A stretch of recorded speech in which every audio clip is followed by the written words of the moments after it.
Assalamu alaikum and hi to everyone. Lots of blessings and love for you all. Today's content is very short but highly meaningful. So, let's take that. All human beings are dead. The living are those who are knowledgeable. All knowers are asleep. Awakened are those who are in action. All possessors are at a loss. The beneficiaries are those who are sincere.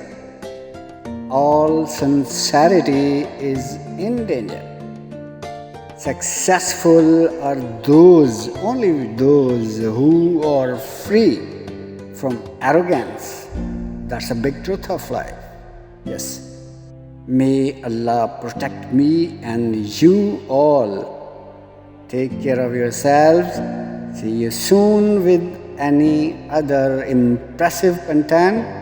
Bye bye and fi amanillah.